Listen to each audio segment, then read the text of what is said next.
Today in wrestling, AEW is teasing a new signing. WWE has ruined WrestleMania 38.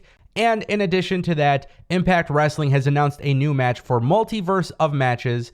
Guys, they're teaming up with NWA for this one. It's really exciting, so we're going to talk about it. We're trying to hit 50,000 subscribers by the summer of 2022, and we're actually almost there. So if you guys could help a brother out, I'd greatly appreciate it. Click that subscribe button, ring the bell, and join in on the conversation. We got a Discord link in the description. Let's just jump into it.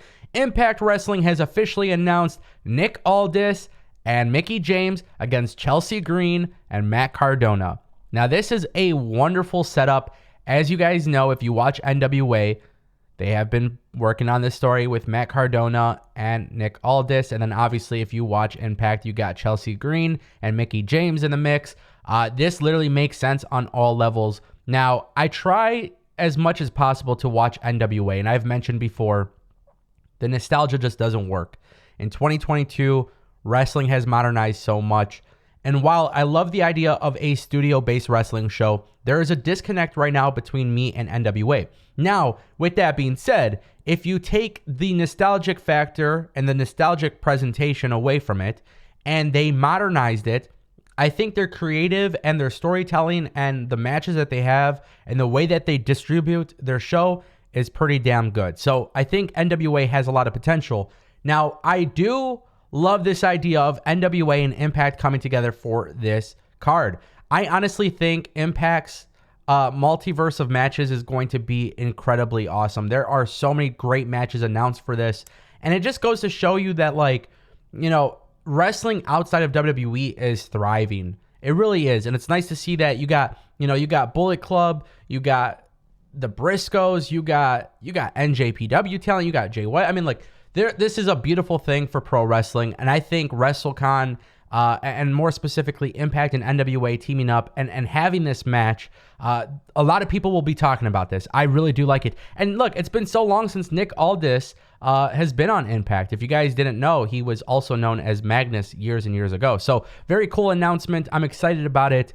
And it kind of leads me to my next conversation, because this is taking place during WrestleMania weekend. And this is the first time I can genuinely say I am not that happy with the setup for WrestleMania 38. Now, yes, you have probably been watching the Ango show live immediately after Raw or NXT. And I have been talking about how happy I am that WWE is starting to improve a little bit. And I say that they're improving. It doesn't mean that they're the best company, but I think that they have started to improve their product overall. I turn off social media, I turn off my expectations, and I find myself enjoying the product. However, for as much as I have been praising WWE lately, I got to make sure that I make this very clear to my audience, because you're going to hear me praise and you're going to hear me criticize. WrestleMania 38 is ruined. I watched SmackDown last night, and I cannot believe that WWE has decided to announce that Ricochet will be defending his championship belt on SmackDown. Finn Balor will be in the Andre the Giant Battle Royale, which is taking place on SmackDown. Your two mid-card champions are not on this card. Now listen to this, because I know I'm going to read the comments and some people are going to say, well, they got Johnny Knoxville, they got Logan Paul, that's taking up time and space on the card. And you are right, that is actually true. However, we know that celebrity involvement will always be a part of WrestleMania. It always has been. It always will be. But if I look at the WrestleMania card as it stands right now, and this is no offense to Drew McIntyre, and this is no offense to Baron Corbin. I like both of them a lot, and I think Baron Corbin is absolutely incredible at what he does. But at the same time, too, I look at this, and I think to myself, why is this on the card?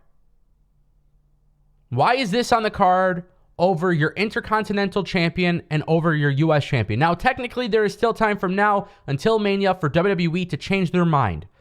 But the idea that WWE is going to not put their mid-card belts on the most stupendous WrestleMania tells me that this is an issue. WWE not putting their championships on the line at WrestleMania is not stupendous. It is stupid.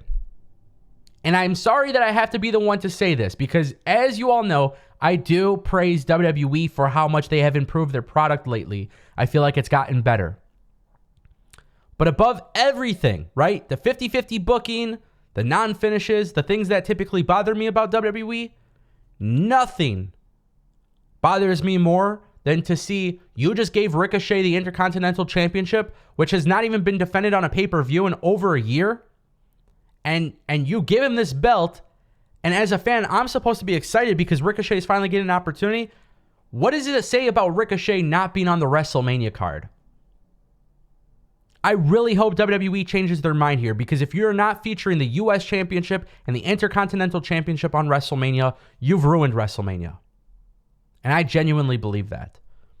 Now, with that being said, I look forward to WrestleMania every year, but this is the year. I'm looking forward to Stand and Deliver from NXT. I'm looking forward to all of the indie shows, Fight TV, Bloodsport, right? All of these different things that you can see. Impact. NJPW has their own taping as well. ROH Supercard of Honor. Those are going to be very exciting shows this year. And WrestleMania, I'm sure I'll watch it. I'm sure I'm going to enjoy a couple of the matches. I don't doubt that. But what I do believe is that WrestleMania will always be ruined if you're not including those world championships. Those are world championship belts. They might not have the world championship title name in it, but the Intercontinental Championship and the U.S. Championship has a very nice history in the world of pro wrestling. And I just see WWE continues to devalue it year after year. And it's a shame. It's disgusting. And I don't like this whatsoever.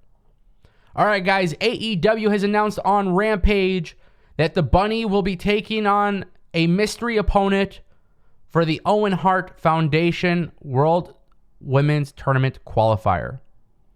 Now, this is a qualifier match for the tournament. Tony Khan has announced that there is going to be a new signing here. We don't know who it is. Obviously, people are talking about Tegan Knox, Mia Yim, Ember Moon, Taya Valkyrie. There's obviously a lot of names. We have been talking about this a lot. When it comes to AEW teasing a new signing, they obviously need to beef up this women's division. It's really important that they start putting some credibility into it. But also, my question to everybody is, when do the signings stop? And when do you start putting a focus on the people you have signed? And here's why I say this. I know you need to sign people for your women's division. I understand this. But it is also scary to see that people are getting signed to this company and they're not being used. Where is Ruby Soho?